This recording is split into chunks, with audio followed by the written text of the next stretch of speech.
A long time ago, I very briefly lived with my good friend Ben, on a quiet street in Northville, Michigan, perhaps notable for being close to Detroit. It wasn't the nicest house or block, or area for that matter, but the price was unbeatable for two broke young men, like ourselves. Ben and I went way back to when we were like 9 years old, and at the time of this story, we worked the same job, and rooming together with him seemed like a great idea on our first day there.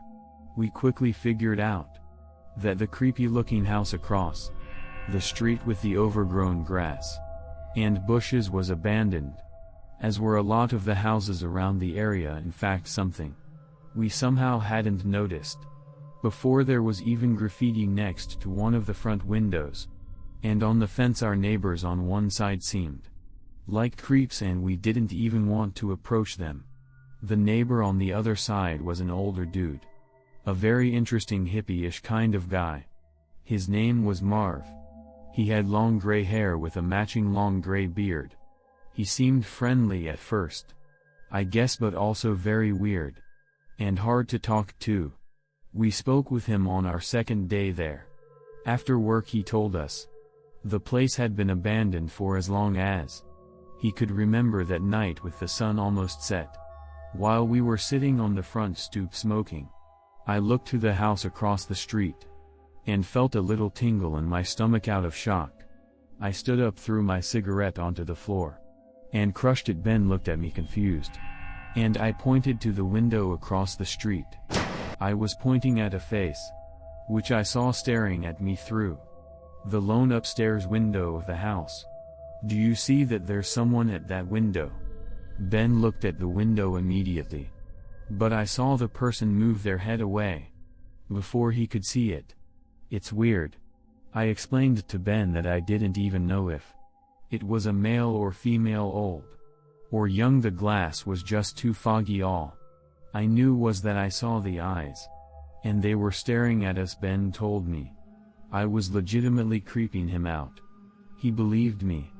We ran over to Marv's house to tell him, but strangely he didn't answer his door, even though we saw him watching TV in his tiny messy living room through the window. The fact that the guy wouldn't answer creeped us out even more. Dude, what the underscore is going on with this place? Ben left, but the situation couldn't stay comical for long. Ben owned a katana. He brought it to mention and suggested we go across the street with it, break into the house from the backyard, and see what was going on. We were always adventurous, daring troublemakers as kids, so this was our natural response to the situation.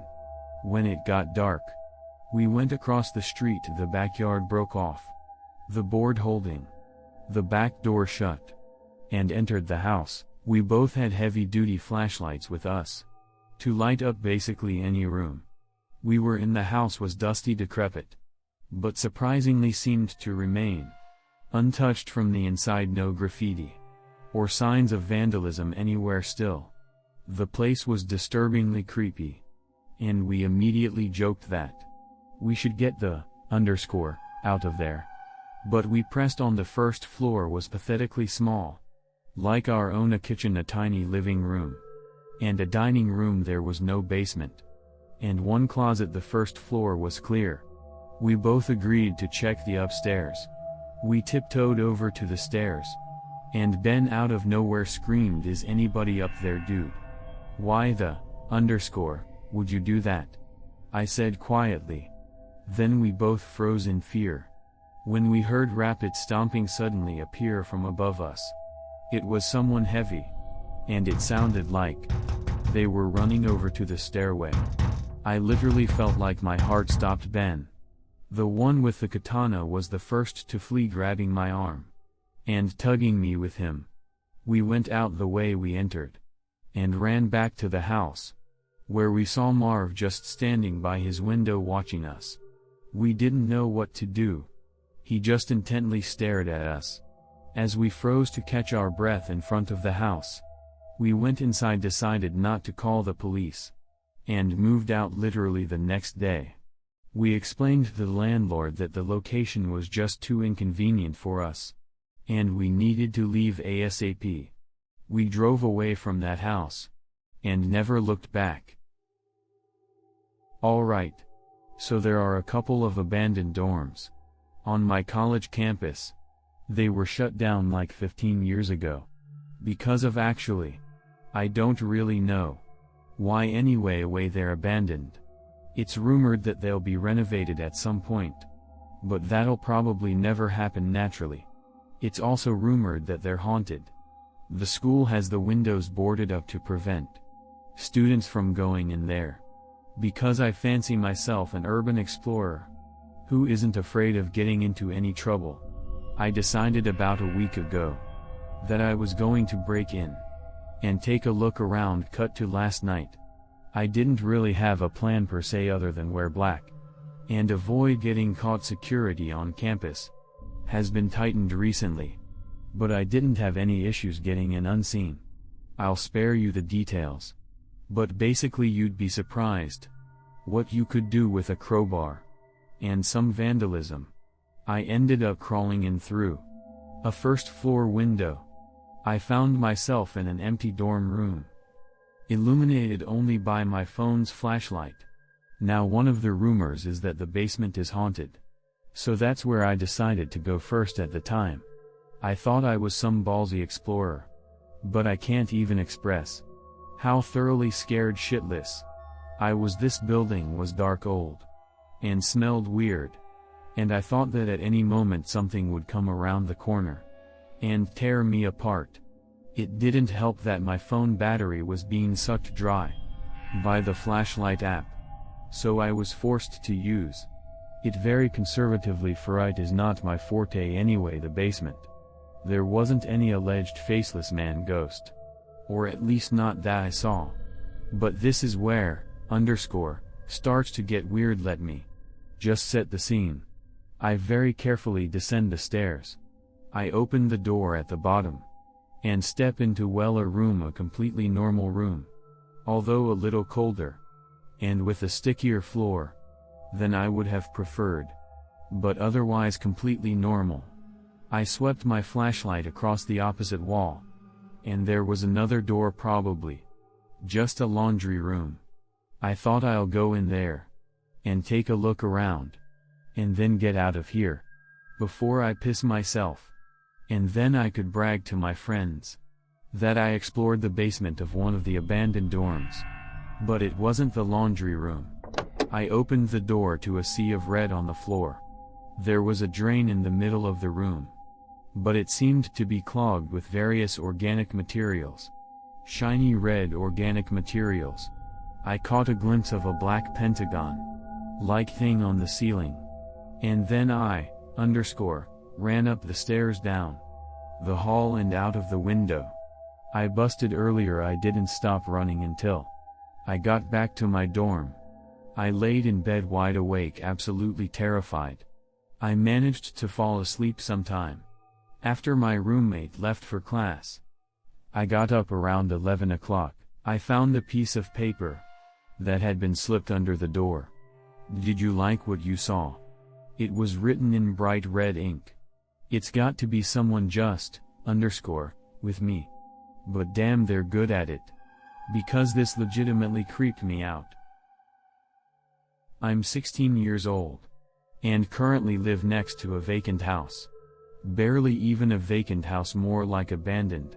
I never knew why the town never made an effort to fix it up and sell it. That never really bothered me, though not until after recent disturbing event. My bedroom faces the neighboring house in question, and sometimes on hot nights, when I had the window open, I would feel like I could hear voices or moaning type noises coming from the neighboring house. Sometimes I even wondered if those sounds were teens sneaking into the house and having sex. But one night that changed.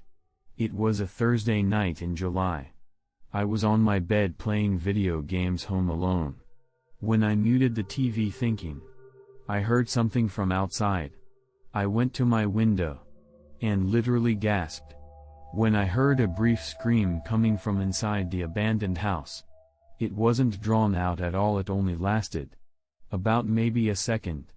And I could just barely hear it. My adrenaline was rushing now. I wanted to get closer immediately. I shut off the lights and TV, took my airsoft gun as a mock weapon, and hopped the backyard fence over to the abandoned house's backyard. I knew the back door was left unlocked since I had been in there before with friends.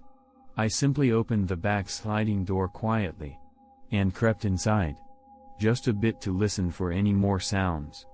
There was a weird steady creaking type noise.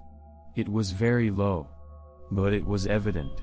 It was also as dark as it could get in there. I flicked on the light attachment on my airsoft gun and aimed it in front of me, actually feeling pretty cool for a moment. I now stepped fully into the house, and the sound grew louder. I scanned the living room, completely empty, as were the other rooms on this floor. I crept over to the basement door, which was open. The sound was coming from down there. I felt my heart begin to race, and my gut instinct was telling me to turn around and leave now. But I guess my teen boy adrenaline and curiosity got the better of me. I took one step at a time down the stairway, as the creaking sound got louder, and when the opening to the basement finally became visible, I aimed the gun light around the room. I froze when the light landed on something that was moving. It was a rocking chair. I got a serious pain in my stomach when I saw the back of somebody's head sitting in the rocking chair. When the light landed on them, the chair stopped rocking. I ran up the stairs, slammed the basement door shut, ran outside, slammed the back door shut, and locked my front and back door. After getting back inside, I went to my room and stood at the window watching the house. I then picked up the phone and called my dad. He seemed more surprised than concerned. When I told him, confirming that nobody lives there, he calmly told me to get the police over there to check it out. When I hung up the phone, I looked out the window again, and right across from me on the same level, there was somebody standing at the upstairs window of the abandoned house with the window open. I shut the blinds and called the police. They told me to keep watch through my window, and when I lifted the blinds back up, he was gone. I just hope he was still in the house by the time the cops showed up, but of course just my luck. The house was devoid of any people or furniture, well except for one thing, a single wooden rocking chair in the otherwise empty basement.